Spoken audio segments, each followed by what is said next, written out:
Hello and welcome to the Matt's Movie Reviews podcast. I am your host, Matthew Pejkovic, and this is episode number 582. Releasing January 19 in theaters across the US and on demand and digital is Sunrise, a folk horror thriller set in the Pacific Northwest in which roams an ex-cop turned vampire who seeks revenge against a corrupt and fanatical land baron. Starring Alex Pettyfer and Guy Pearce, Sunrise blends gothic folk horror and Western conventions to create a haunting exploration of revenge, redemption, and the connection between blood and land.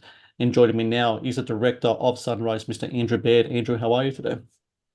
I'm good, man. That was a pretty cool synopsis, I have to say. I haven't heard that before. Well, thank you so very much for that. And it's a really interesting movie because, like I said before, it's like this really kind of like an intoxicating blend between folk horror, this gothic elements. You also this kind of story, like almost like a Western kind of story to it as well. And I know the film's scripted by Ronan Blaney. He wrote, sorry, one of my favorite films from several years back called Don't Go. And that was also a film that dealt with supernatural. But the thing about his movies is that there's really kind of rich character to them as well. It's not so much about the ambience, it's about the depth the characters bring to it. And I imagine with that, that's something that really kind of like, I imagine really kind of spoke to you as well as a filmmaker, and that depth in character amongst all the other kind of things that are going on here.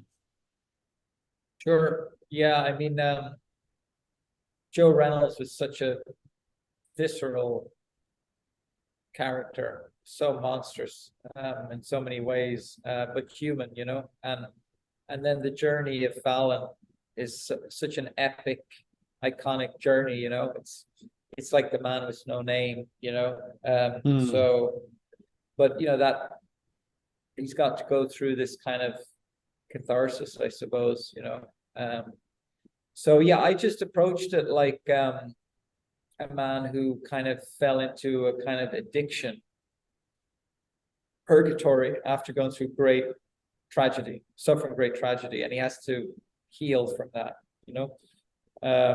So the vampirism or whatever, I just the you know, the eternal nature of being a vampire or whatever, I felt that was an internal purgatory that had to be healed. And then the blood addiction, the addiction to blood, is just like you could replace that with any other substance, you know. So but it's so visceral, so it just worked out that way. And I think although Ronan didn't quite I don't think Ronan quite feels this, or I don't know, he just hasn't thought about it, but I think the script storyline is very much a product of growing up in the region of Northern Ireland. Mm. Because it was originally set there. Then it got moved to a small town America, you know, which this can happen in any small town anywhere in the world. It's happening in the Middle East right now, you know. It's happening it's happening in, isn't it, shit's going down in Congo. It's like all over, where you've got like very kind of extremist people fighting, you know, and causing terror out of fear. So it's just, this town is just like drenched in fear and hatred. The thing about moving it to the Pacific Northwest, and I think it would have been the same if it was still set in Northern Ireland as well, is you're dealing with myths, you're dealing with folklore, you're dealing with creatures. Yeah. When it came to that region, the Pacific North or Northwest, do you kind of delve into its own kind of folkloric, kind of like mythical kind of aspects that is to that land, because it's such a dense land, and from that dense land comes all these kind of stories. Whether I don't know, you ever delve into the whole cryptid kind of notion of that region, but I imagine there would have been some fodder for inspiration there. Yeah. I mean, look, the red coat was never really, it was barely evident in the script initially. It was like, what is this thing? Okay. There was no real history, origin, rules, nothing. So it really got worked out as I was rehearsing, shooting, and then in the edit. And I was going to shoot I allotted some time to shoot some extra stuff on the red coat if I needed to, but then I didn't need to. But it was just this rural myth. And I think these rural myths exist, whether they could be in South America, in Mexico, Ireland, and you name it, whatever, somewhere in America, that it's like little, whatever you want, enclaves of people come up with these myths that help them kind of compartmentalize their fears and put it, okay, we're going to put all our fears into this demon, and as long as we keep the demon out in the forest, we're going to be okay. But of course, you're not facing the demon, then you're hiding from it. And it's like, I think that's where these urban myths come from. It's just human beings not having the courage to face their demons, you know. So Fallon has to do that, and at the end of the movie, that's what Reynolds is about to start doing, you know. And even like Ma Reynolds ends up coming face to face with her demon, you know. So that's a big part of what this movie's about, people coming to terms with their greatest fears. Please support Matt's movie reviews on Patreon. Get access to exclusive content, request movie reviews and top 10 lists, and help support my work. Please click on the Patreon link in the description below. When people hear vampire movie, there's certain tropes, there's certain things that come into their mind about what that is. And it's very clear to me that with Sunrise, what you wanted to do was just like really kind of stray away from like the usual tactics people kind of approach. How important was it for you in regarding that particular type of subgenre of movie to kind of stay away from, you know, the usual kind of aspects of what a vampire movie is, so you don't get stuck into those tropey moments in the film? Yeah, I just really, honestly, it was very hard as well. Like we had issues with the casting initially of Fallon, because a lot of actors were, I don't do a vampires, can't be, it's not, it's like it's been, and I just like, God, it's not a vampire movie. It's a Western with a horror edge, or a folk horror, whatever you want to call it. So I never approach it like a vampire movie, you know. I like the idea of this character being addicted to blood. I did like that, but that was the addict. That was, rather than it being, you know, some form of a drug, or you know, like narcotic or whatever, alcohol. It's not like, he's just a blood addict, and which is kind of like also very symbolic of life, and you know, so that really attracted me, that this guy's an addict, and he's an addict as a result of great trauma that he suffered, you know, and he has to heal from that, you know. So that's how I approached it. So and I realized as well, there were so many different narrative threads, tonal threads, because so many other filmmakers had tried to tackle this project, and other actors, a lot of other actors, that I think a lot of residue had been left from other filmmakers. You had to sift through all of that. And so it was a political piece, it was a racial piece, it was a family drama, it was a horror movie, it was a Western. It had great moments, and then it had ridiculous moments, and I had to like sift through that, and it was a constant process, and then trying to figure out what's this demon, you know. In many ways, it was like the mountain community was the spaceship. The characters in the spaceship, or in the mountain community, are like the characters in the spaceship, and the red coat is the alien, you know. And it's like, it's the same thing. It's like you've got people in a contained environment.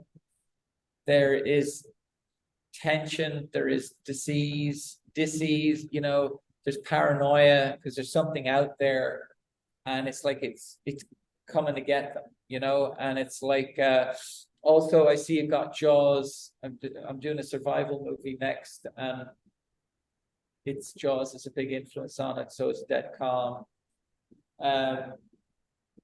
But Jaws was an influence on this movie, because the scene with Ma Reynolds in the bar talking about the red coat was definitely, I felt like, oh, that's like, I wanted to feel like Robert Shaw on the boat, you know, doing the Indianapolis speech, you know, something like that, which was, again, was totally improvised.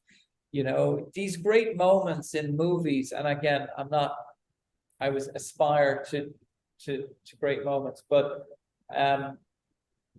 it happens in the moment, you know. It's an organic process making films. You're constantly changing and evolving, and you have to allow that to happen. So, you know, the script is the blueprint, and then you start to build on it, and it will change and morph, and with the actors and situations and the scenarios. And that scene that they use for the trailer element as well captures, you know, the red coat is the shark is the fear, you know, and that's what it's about. And it's man or woman coming to terms with their great fears. Because I think when the fear is high enough, palpable enough, the red coat appears, the shark appears, the fear really appears, and you can't avoid it. You have to face it. You know, it's like life. And then by getting through it, you arise, you become enlightened, you know. And that's what Fallon goes through. That's his journey, and that's what Reynolds is about to go through. You know, a journey of enlightenment. You know, it's painful though, but there, you can't, you know, grow without pain. Just like childbirth, you know. It's like, not that I'm female, but in ways, like making a movie as a male to me is similar to making a child, like, you know. So it's like, it's painful. Like, this was not easy to figure out, work through. It's outside of all the practical limitations and the madness of trying to get movies made. Then you're grappling with this narrative and this, what is this movie? What's it about? Like, what is it about? And the movie starts to take on its own life, and you got to follow it, you know. And it's amazing, but it's not easy, you know. It's an all-consuming profession, or it's not even a profession. What would you call it? Vocation, you know. Right. Yeah. So, but yeah, it still has its weaknesses, weak points. This movie, in my opinion, I see things that could have been better and worked through more. But it seems like a lot of people are really engaged with it, and it's having quite an effect. And this original approach taken to this material seems to be having a positive effect on the audience. The Matt's Movie Reviews podcast is brought to you by TeePublic.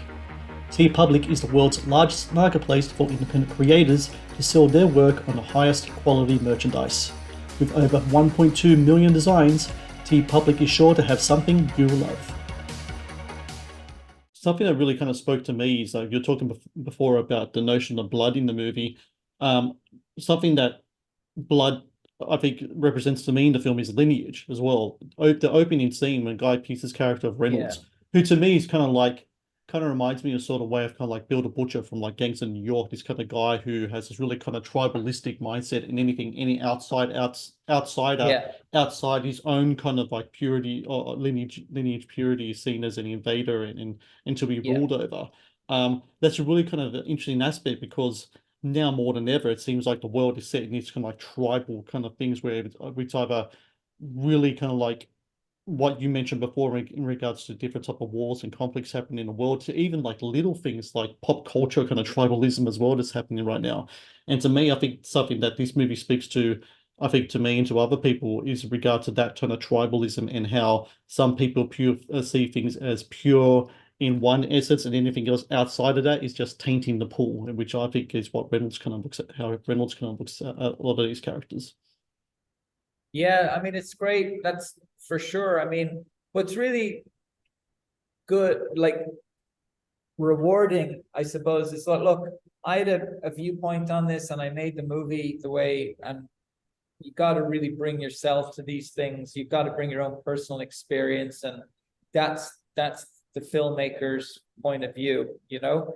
But then once it's made and it goes out into the general public, then they will find their own interpretations, which is great, just like any other piece of art. And it's really, so as long as you're authentic and clear, you know, and authentic with your execution of the piece of work, I think it has an impact, and then it can trigger other responses. But that are powerful and stuff, you know. So it's like, but yeah, the blood in the land, you know, and it's a very Irish thing or an American thing, you know, the land, particularly in the island of Ireland, where the land was taken, part of the, well, all the land was taken, and then part of it was kept. And so it's, although it's set in the US, it's still very much a Northern Irish movie. And I keep saying it's Northern Irish because to that region, you know, because of all the troubles and the puritanical religious sort of, you know, stuff that goes on there still to some degree, you know, or across the US in certain pockets. It's so yeah, I love the visual of the blood. It's so evocative. Blood seems to be in a lot of my movies, you know, and will feature heavily in the next one. It's very, it's life, you know. It's, Yeah. as you said, it's identity, it's character. Somebody asked me in an interview there, whenever when we were doing the job for this, was where did you learn the appreciation of characters? And I learned them from I spent, when I was 7, I moved to a little Irish village with had all these characters, little village called Innisteag down south of Dublin in County Kilkenny. And my mom was from there and she lives there. And I grew up with these characters. And that really is why I always pick projects, because of the strength of the characters. And also the bloodline and the lineage and stuff. It's like characters very important. But that is well and good, but not at the detriment of other characters. You know, everybody should be entitled to be their own authentic selves. Obviously, the Reynolds family have a perverted, as do so many people across the world, have this perverted, malignant appreciation of character and bloodline. It's like our blood, our religion, our viewpoint is all that matters, and we will exterminate you if you threaten ours, you know. So that's pretty malignant and toxic. And I hope that there's with Sunrise, it shows like the strength of, you know, the human spirit, which is like is positive, you know.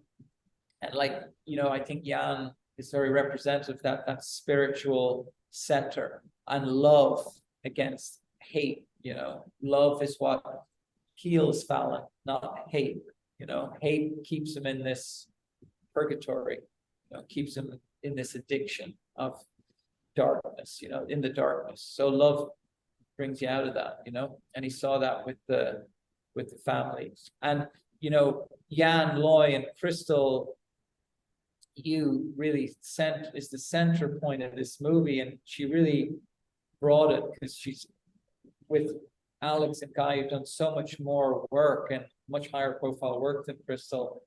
And Jan, despite great tragedy, doesn't fall into this black hole like Fallon does, because of her spiritual center, because of her faith. Let's not confuse faith with some sort of like malignant extremist viewpoint of like, yeah, I exterminate all you people because that. So she is just so spiritually grounded, and Crystal really imbues that character, and she rewrote that speech that she did, you know, at the end of the second act. Based on her own experiences of being a Chinese person in England. So yeah, it's good stuff in there. The Matt's Movie Reviews podcast is brought to you by Amazon Prime Video. One of the best on-demand streaming services available, Amazon Prime Video features exclusive Amazon originals as well as popular movies and TV shows. Watch Amazon Prime Video anytime, anywhere. Guy Pearce, this is the second time you work with him. First time was on Zone 414. You know, here in Australia, when we talk about our great actors, Guy Pearce unfortunately gets like lost in the shuffle there, which is I think is incredibly unfortunate because to me he's one of our great kind of like exports to the world in regards to his profession and his and just how great he is with his work. And in this movie, he does that thing again where he just kind of like embeds a character, he just embodies his character, and you just feel it in every kind of like spitting, kind of like raging kind of thing that he does, whether and it's also the intensity that he brings to his performances as well, and the way he can just change himself as a chameleon. What's it like working with him now twice, back to back in your feature films? Because there would have been something really cool to see Guy kind of like really embody a character like Reynolds, who you know, Yeah, when it comes to villains, he's really quite the yeah. bastard. Well, look, it was such a privilege to get him to be the lead in Zone. Initially, Travis was going to be in the lead, and they flipped. Travis is great. Travis Fimmell's great, Australian actor too. Really great character. But Guy is revered. I mean, look, to say that, I don't know, whatever they do in Australia, like even in Ireland, the amount of amazing film actors coming out of Ireland now is extraordinary. You know, ever since the movie called Intermission, which was about 20 years ago, Mm. I saw.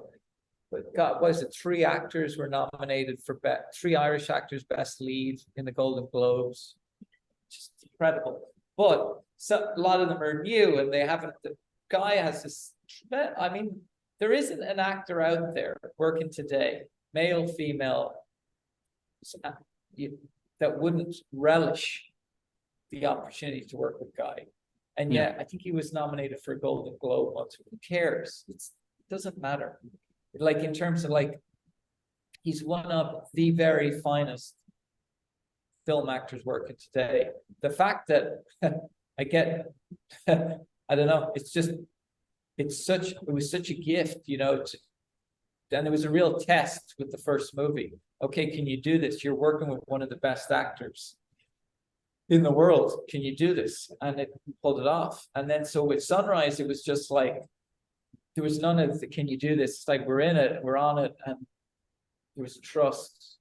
And it was a really good experience on Zone too, but this was another level. So I got to be reminded of that. Even Alex reminded me that yesterday. It's like, you know, they love, like, I love working with these great actors, and they like working with me. And there's something there's something in that. So I got to remember that, keep building that repertoire of terrific actors I worked with. But again, you got to get a sense who's right for the roles as well, and you've got to also adhere to financial practicalities, you know, to make the movie. So it just is an absolute gift. It is the most enjoyable thing, working through these characters with these wonderful actors and making it work. And that informs the story. The story can change somewhat, you know, based on these characters and what they do, you know. So it is probably the most enjoyable thing. I'm in the process of casting this next movie I'm doing in South Africa, and it's weird because the movie's already financed, because kind of movie it is. I've never been in that situation before, but I still have certain parameters I got to fit in, but I got to make sure I get the best collection of actors. So it's crucial, because there's nothing worse than being on a set and you've miscast one of the roles, and or whatever, or the actor's weak or something, and it's just not good. It's you can't save it, you know. So it's just been amazing. It was just, and you love Zone. The critics killed us. A lot of critics killed us because they kept comparing it to Blade Runner, but whatever, you know.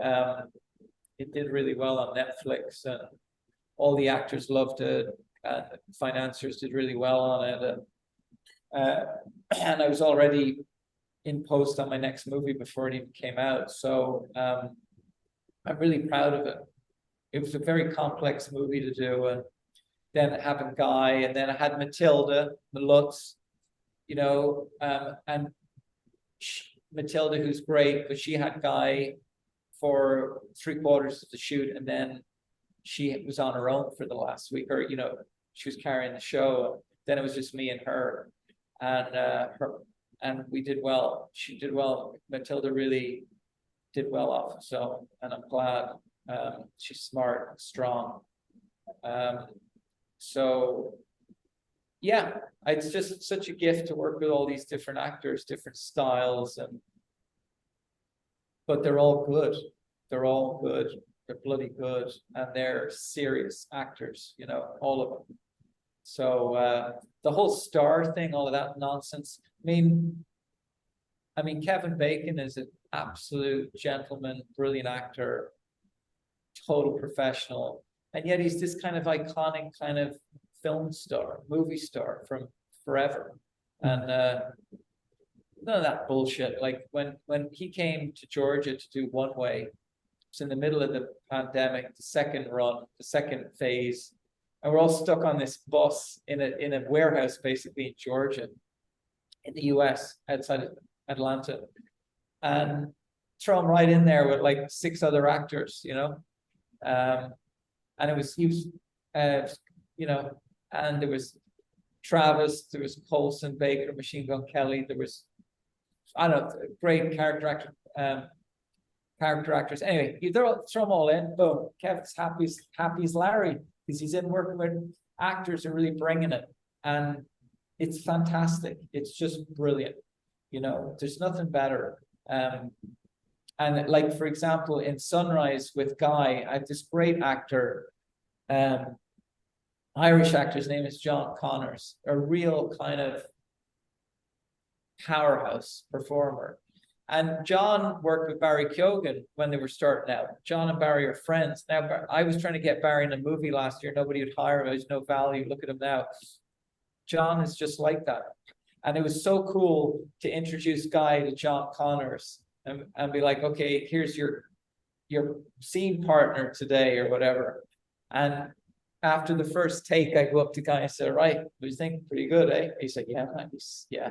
It's because when you're good, when you have that power and that authenticity, you know, actors of tremendous experience appreciate it too, because you either have it or you don't. You know, you either have it or you don't. And it's really great to pair those newer actors with more seasoned actors and to see them spar. It's like a boxing match or whatever, you know. So yeah, it's really cool. Brilliant young actor John Connors, that I so great to be able to get him in the movie, you know, to be able to, you know, it's not a big role for him, but powerhouse actor. Yeah. So for everyone out there listening, January 19 in theaters across the US and on demand and digital, Sunrise. I really, really recommend people watch this film in cinemas. The photography in this movie is fantastic. The ambience that Let me say that, by the way. I just want to make a point. That was shot by a Slovakian guy based in New York. His name is Ivan Abel. It's his first movie, but Ivan and I did music videos back in the day, and he did an extraordinary job on this movie. Yes, he did. Absolutely did. And that's why I got to say, you got to watch it in cinemas, not only for Ivan Abel's cinematography in the film, which is fantastic, but also, you know, you got to watch movies in cinema, people. Okay, I know it's on digital. If you can't watch it on digital, the option's there. But watch it in cinemas, especially a movie like Sunrise. AMC. I don't know. AMC are playing it. I don't know. You know, check AMC listings across the US. It's definitely in there. I'll definitely have a link for like cinemas and stuff in the show notes as well. And Andrew Baird, I thank you so very much for your time.